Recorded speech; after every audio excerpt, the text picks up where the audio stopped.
வணக்கம் நண்பர்களே, நான் உங்கள் ராஜேந்திரன் பேசுகிறேன்.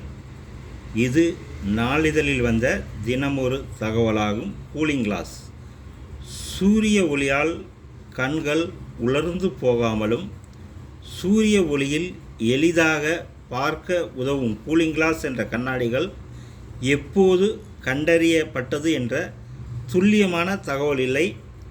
18ஆம் நூற்றாண்டின் வெனிஸ் நகரில் சிலர் சூரிய ஒளியிலிருந்து கண்களை பாதுகாக்க கண்ணாடி போன்ற ஒன்றை அணிந்து கொண்டதாக ஆதாரங்கள் உள்ளன. இதற்கெல்லாம் முன்பே ஆதி காலத்தில் வாழ்ந்த மக்கள் சூரியனின் உக்கிரமான வெளிச்சத்தில் இருந்து கண்களை தற்காத்து கொள்ள கண்களை சுற்றி மூலிகை சாயங்களை பூசிக்கொண்டனர். அரசர்கள் தங்களின் கண்களின் முன் மெல்லிய கண்ணாடி இரத்தினங்களை அணிந்து கொண்டதாக சில வரலாற்று தகவல்கள் கூறுகின்றன. ஆர்க்டிக் துருவ பகுதிகளில் வாழ்ந்த மக்கள் எலும்பு துண்டுகள் மரத்துண்டுகளை வெட்டி தங்கள் கண்கள் மீது அணிந்து கொண்டனர்.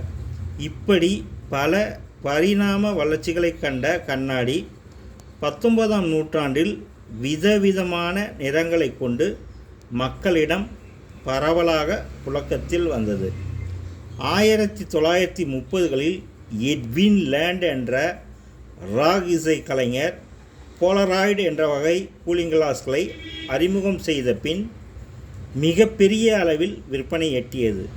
வழக்கமான கூலிங் கிளாஸ் லென்ஸ்கள் மீது ஒரு சிறப்பு வடிகட்டியை வைப்பது கண்ணை கூசுவதை குறைத்து பார்வை திறனை அதிகரிப்பதாக லேண்ட் கண்டறிந்தார்.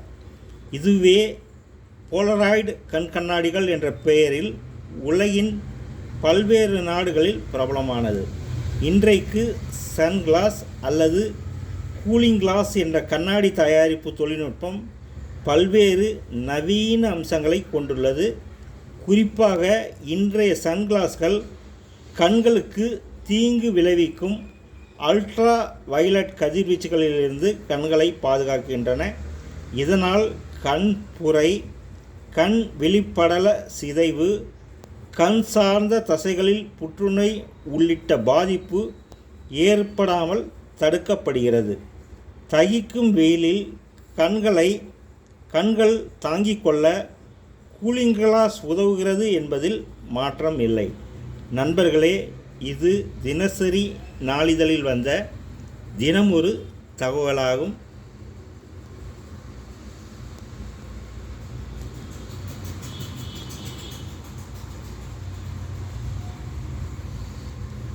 வணக்கத்துடன் உங்கள் ராஜேந்திரன்.